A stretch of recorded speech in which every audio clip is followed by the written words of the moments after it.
بسم اللہ الرحمن الرحیم بسم اللہ الرحمن الرحیم حروف العطف احرف العطف ثلاثۃ اقسام۔ تیسری قسم باب الحرف کی وہ ہے حروف عطف،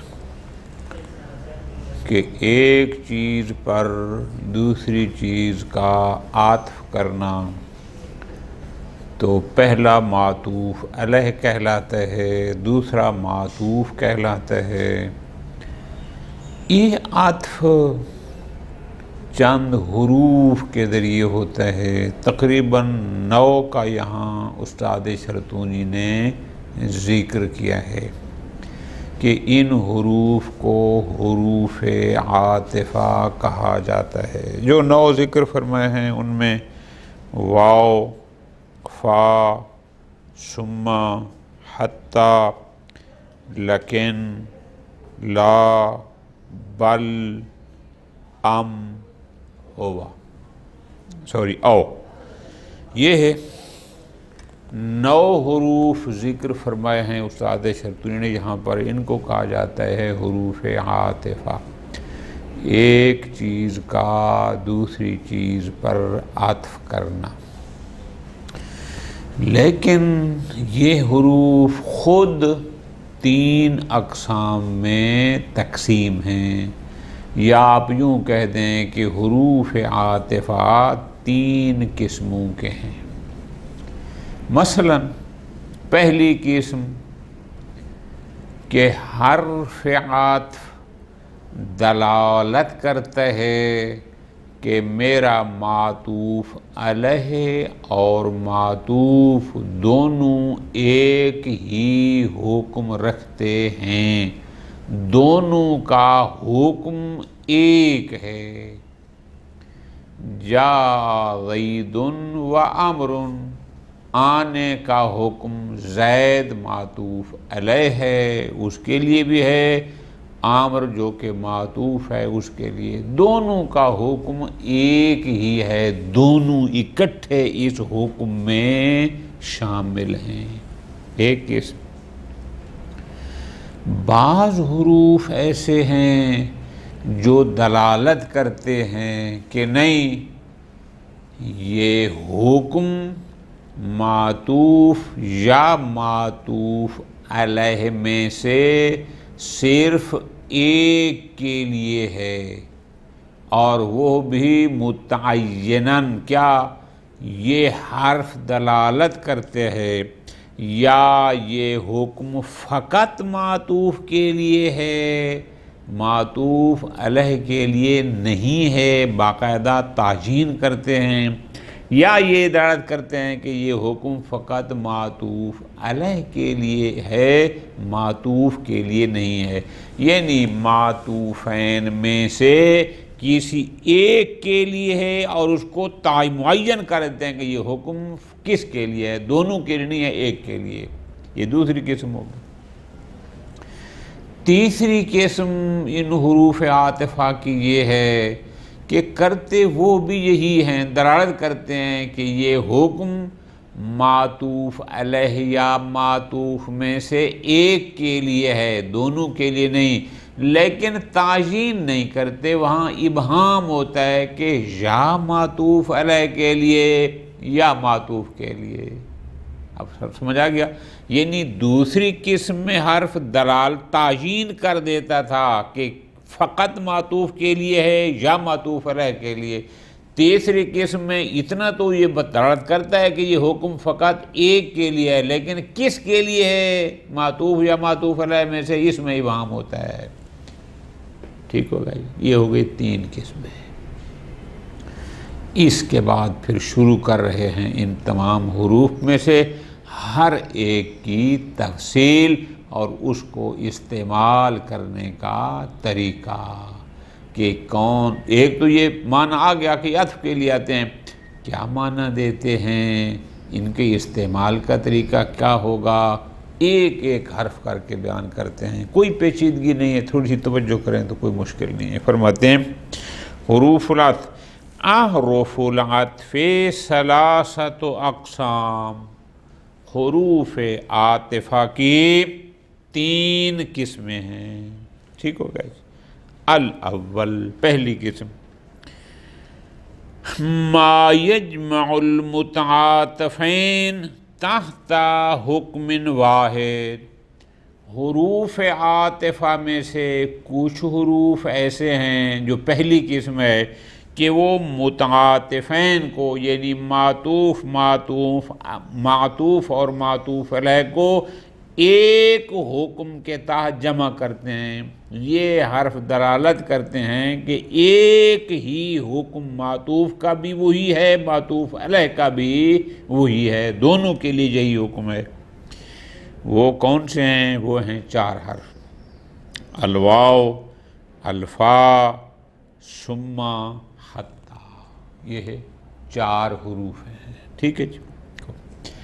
الثانی، دوسری قسم حروف عاطفہ کی وہ ہے ما یفرد احدہما بالحکم، کہ جو معطوف یا معطوف علیہ میں سے ایک کو، یا معطوف کو یا معطوف ایک کو حکم میں جدا کرتا ہے۔ کیا مطلب؟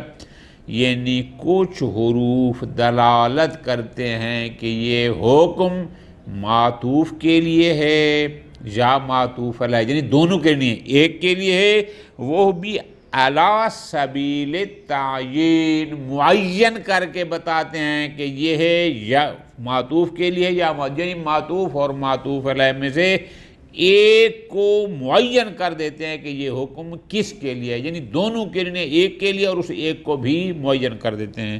وہ 3 ہیں، وہ کون سے ہیں؟ وہ ہیں لیکن، لا اور بل، یہ 3 ہو گئے، ٹھیک ہو گیا، 4 اور 3 7۔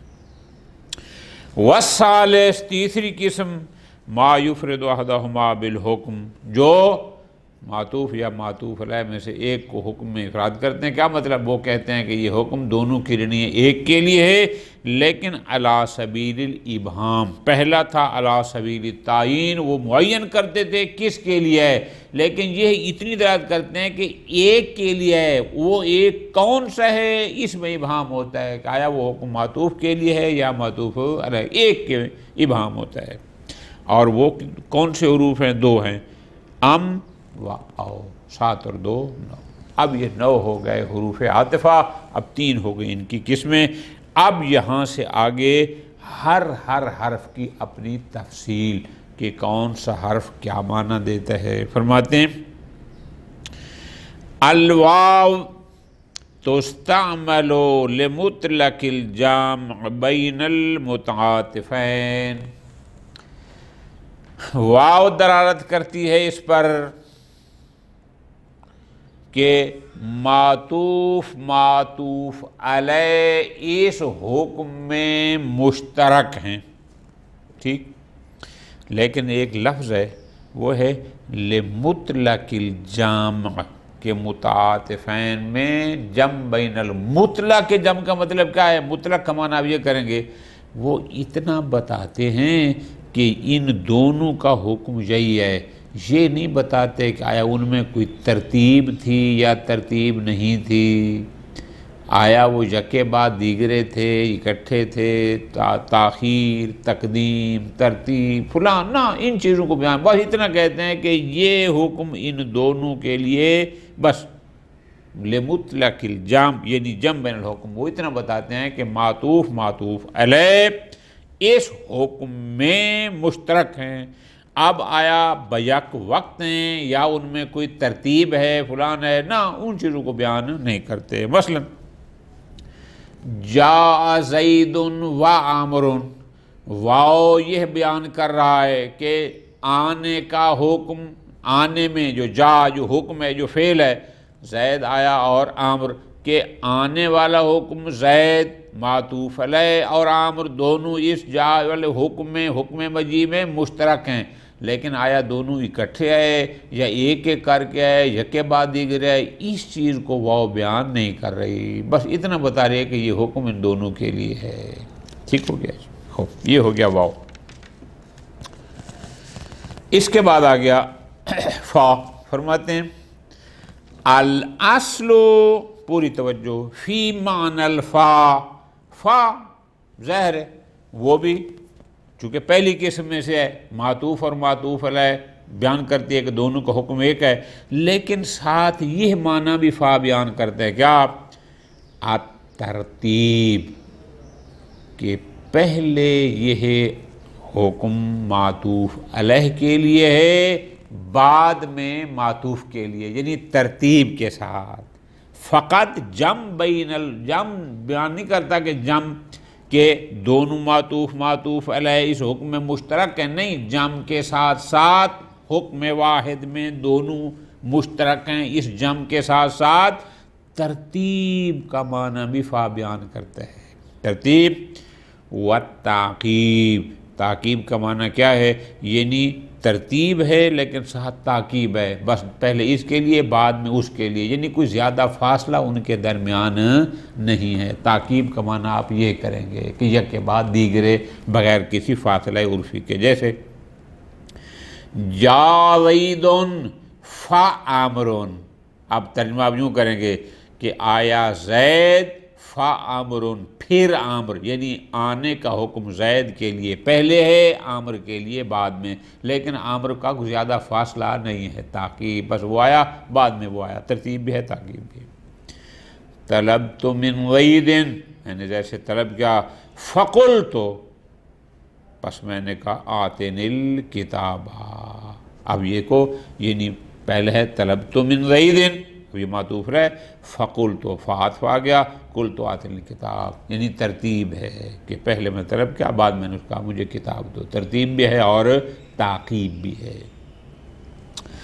وَيَتَفَرَّعُ مِنْ ذَلِكَ مَجِيئُهَا سَبَبِيَّةٌ، تو پس اب یہاں سے یہ بھی پتہ چل جاتا ہے کہ یہ فا بسا اوقات فقط ترتیب اور تعقیب کو بیان نہیں کرتی، ترتیب و تعقیب کے ساتھ ساتھ یہ سببیت کے لیے آتی ہے، یعنی باقاعدہ سببیت کو بھی بیان کرتی ہے کہ اس معطوف کا سبب وہی معطوف علیہ ہے۔ ترتیب کا معنی بھی ہے، تعقیب بھی ہے، پلس سببیت کو بیان کرتی ہے، جیسے ضرب زید الولد، زید نے مارا بچے کو، فاماتہ، فا ایک تو ترتیب پر اثر کر رہی ہے کہ پہلے اس نے مارا پھر وہ مرا، تعقیب پر بھی ہے، اور ساتھ سببیت کو بیان کر رہا ہے کہ اماتہ، اس معطوف کا سبب وہی ضرب زید تھا۔ ٹھیک ہے جی۔ ما اعرف دارکا، میں آپ کا گھر نہیں جانتا، فازورکا، پس تاکہ تمہاری زیارت کرتا۔ اب ظاہر ہے ما عارف ہو، نہ جاننا پہلے ہے، زیارت نہ کرنا بعد میں ہے، لیکن فا یہ بتا رہا ہے کہ زیارت نہ کرنے کی وجہ سبب گھر کو نہ جاننا ہے۔ وَتَكُونُ رَابِطَةً لِلْجَوَابِ، اور بسا اوقات یہی فا جواب شرط کے لیے رابط کا کام کرتی ہے، یہ رابط ہوتی ہے جواب شرط کی، جیسے ما وما یفعلوا من خیر فلن یکفروہ، یعنی جو کچھ انہوں نے نیکی سے انجام دیا، فلن یکفروہ، یہاں فا آ گئی، یہ جواب شرط ہے کہ وہ اس کا کفران نہ کریں۔ ٹھیک ہے جی، یہ فا جواب شرط۔ اگلا حرف واو، فا، اور اب آ گیا ثم، پہلی قسم کا تیسرا حرف وہ ہے ثم۔ ایک لفظ ہوتا ہے سما، سما اس میں مکان ہے، وہ مکان کے معنی میں آتا ہے، ٹھیک ہے جی، لیکن یہ ہے ثم، یہ حرف ہے۔ ثم للترتیب، ثم بھی اسی واو کی طرح، اسی فا کی طرح اشتراک حکم بین المعطوف والمعطوف ہدایت کرتا ہے، اسی طرح یہ ثم فا کی طرح ترتیب کا معنی بھی دیتا ہے کہ معطوف علیہ پہلے معطوف بعد میں، لیکن ایک فرق ہے۔ فرق کیا ہے کہ ثم ترتیب کا معنی دیتا ہے بانفصال، کہ معطوف علیہ سے منفصل ہے، جدا ہے، یعنی مطلب کیا کہ معطوف اور معطوف علیہ کے درمیان اس حکم کے محقق ہونے میں مہلت ہے، یعنی کچھ فاصلہ ہے، کچھ دیر ہے۔ سواء کا طویلۃ کانت مہلت ہو سکتا ہے کہ اب وہ مہلت زیادہ ہو، یعنی 2 دن 4 دن 8 دن کا فاصلہ ہو، اور ممکن ہے کہ وہ بہت تھوڑی ہو، لیکن یہ ہے کہ متصل نہیں ہے، فاصلہ ان کے درمیان ہے۔ اب تعقیب کا معنی آپ کو سمجھ آ جائے گا، وہ انفصال اور اس کا یہ فرق ہے۔ تعقیب یعنی بلا فاصلہ ہے، ترتیب لیکن یکے بعد دیگرے بلا فاصلہ، اور انفصال کا معنی ہے کہ نہیں، ان کے درمیان تھوڑا سا فاصلہ ہے۔ جیسے نازل القوم، قوم نے نزول کیا، یعنی کہیں سے آ رہے تھے، کہیں ٹھہرے، ٹھہرو کیا، ثم ارتحلوا، پھر وہاں سے چلے گئے۔ اب ظاہر ہے جو ہی ٹھہرے فوراً آگے نہیں گئے، تو ارتحال یعنی کوچ کرنے میں اور نزول کے اس میں کچھ نہ کچھ فاصلہ ہے۔ ٹھیک ہے جی، ختم۔ فائدہ فرماتے ہیں وَتَلْحَقُهَا تَاءُ التَّأْنِیث، اس سما کے ساتھ بسا اوقات تائے تانیث ملحق ہو جاتی ہے، ساکنتاً، بسا اوقات ساکنہ یعنی سمہ، یا بسا اوقات مفتوحہ یعنی سما تا۔ فَتَخْتَصُّ بِعَطْفِ الْجُمَلِ، اگر سما کے ساتھ تائے تانیث آ جائے ساکنہ یا مفتوحہ، تو اس وقت یہ فقط 2 جملوں کے درمیان واقع ہوگی، یعنی مفردات کے درمیان پھر اس کے ذریعے عطف نہیں ہوتا، بلکہ 2 جملہ کے ساتھ مختص ہے۔ مراد کیا، یعنی جملے ہوں اور ایک جملے پر دوسرے جملے کا عطف کیا جائے، تو پھر وہاں پر سما کے ساتھ تائے تانیث لاحق ہوتی ہے، سما تائے سما۔ جیسے فَمَضَيْتُ، اب یہ پورا جملہ ہے، فعل ہے، فاعل ہے، فَمَضَيْتُ چلا گیا۔ ثُمَّ تَا قُلْتُ، پھر میں نے کہا لا یعنینی، کہ وہ میرا قصد نہیں رکھتے۔ اب دیکھو ثُمَّ تَا کے بعد ہے قُلْتُ لا یعنی، یہ پورا ایک جملہ ہے، اور اس سے پہلے بھی جملہ ہے۔ ٹھیک ہو گئے، ختم۔ قسم اول کا چوتھا حرف وہ ہے حتیٰ۔ ٹھیک ہے جی، حتیٰ ایک معنی دو جگہ کہ یہ آتے ہیں جو قسم اول تھی کہ معطوف معطوف علیہ دونوں کا حکم ایک ہے، لیکن حتیٰ کا ایک اور معنی ہے خاص، وہ کیا ہے، تکون للتدریج، یہ سمجھاتا ہے کہ معطوف اور معطوف علیہ بیک وقت انجام نہیں پائے، بلکہ تدریجاً، آہستہ آہستہ، مرحلہ بمرحلہ، یہ نہیں کہ ایک وقت میں ہی بیک وقت سب کچھ ہو گیا، معطوف بھی معطوف علیہ دونوں، نہ، بلکہ یہ تدریجاً، آہستہ آہستہ، مرتبہ مرتبہ۔ ٹھیک ہو جی، درجہ بے درجہ۔ مثال دیں گے واضح ہو جائے گا۔ خوب، حتیٰ تدریج کا معنی دیتا ہے۔ وَيُشْتَرْطُ فِي مَعْطُوفِهَا، لیکن اس حتیٰ کے معطوف کے لیے کچھ شرائط ہیں۔ حتیٰ کا معطوف ہر اسم یا فعل قرار نہیں پا سکتا، حتیٰ کے معطوف کے لیے کچھ شرائط ہیں۔ وہ شرائط کیا ہیں؟ نمبر 1، ان یکون ظاہرا لا مضمرا، حتیٰ کے ذریعے اس کا عطف کریں گے کہ جو معطوف اس میں ظاہر ہو، ضمیر نہ ہو۔ تو پہلی شرط اس کے معطوف کی یہ ہے کہ وہ اس میں ظاہر ہو، ضمیر نہ ہو۔ نمبر 2، مفردن لا جملتن، حتیٰ کہ معطوف کی دوسری شرط یہ ہے کہ وہ مفرد ہو، جملہ نہ ہو، یعنی جملے کا عطف حتیٰ کے ذریعے نہیں ہوتا بلکہ مفرد کا ہوتا ہے۔ ٹھیک ہو گیا۔ نمبر 3، وَأَن يَكُونَ جُزْءًا مِّنَ الْمَعْطُوفِ عَلَيْهِ، تیسری شرط یہ ہے کہ معطوف معطوف علیہ کی جز ہو، یعنی معطوف علیہ کل ہو اور معطوف اس کل کی جز ہو۔ جہاں معطوف معطوف علیہ کی جز ہو 1، معطوف مفرد ہو 2، معطوف اس میں ظاہر ہو 3، ایسے معطوف کا عطف حتیٰ کے ذریعے کیا جا سکتا ہے۔ تو پس حتیٰ کے معطوف میں 3 شرائط کا ہونا ضروری ہے۔ مثال اکلت سمکتا، میں نے کھایا مچھلی کو، حتیٰ راسہا، راسہا نہیں پڑھنا، راسہا، راسہا پڑھے تو پھر وہ حروف جارہ میں چلا جائے گا، راسہا۔ اب دیکھو کھایا اس نے سمکا کو بھی ہے مچھلی کو، حتیٰ راسہا، حتیٰ کہ اس کا سر، لیکن ایک ہی مرحلے میں تو نہیں نا کہ پوری مچھلی اس نے منہ میں ڈالی اور کھا گیا، نہیں، تدریجاً تھوڑی تھوڑی کر کے وہ پہلے صفائی کی ہوگی، پھر ایک بوٹی، پھر دوسری لقمہ، پھر تیسرا لقمہ کرتے کرتے ہی کھایا ہے۔ ٹھیک ہو گیا جی؟ اکلت راسا، تو پس معطوف علیہ کا جز ہے، کیوں؟ سمکا پوری مچھلی کہتے ہیں، راس یہ بھی تو اسی سمکا کا ایک جز ہے۔ ٹھیک ہو گیا؟ آسان۔ او کل جز من ہو، یا اگر معطوف علیہ کا جز نہ ہو، مثل جز کے ہو، یعنی جز حقیقی نہ ہو، حکماً جز ہو، جیسے اعجبنی الفتیٰ، مجھے تعجب میں ڈالا جوان نے، حتیٰ حدیثہ، حتیٰ اس گفتگو نے۔ اب ظاہر ہے گفتگو حدیث یہ کوئی جز حقیقی نہیں ہے جوان کی، لیکن کل جز ہے، چونکہ ظاہر ہے اسی نے بات کی تھی، اسی سے بات ظاہر ہوئی، تو اس لحاظ سے اس کہہ رہے ہیں کہ اعجبنی حدیثہ، ٹھیک، کل جز۔ اگلے نقطہ فرماتے ہیں ان یکون غایۃ لما قبلہا،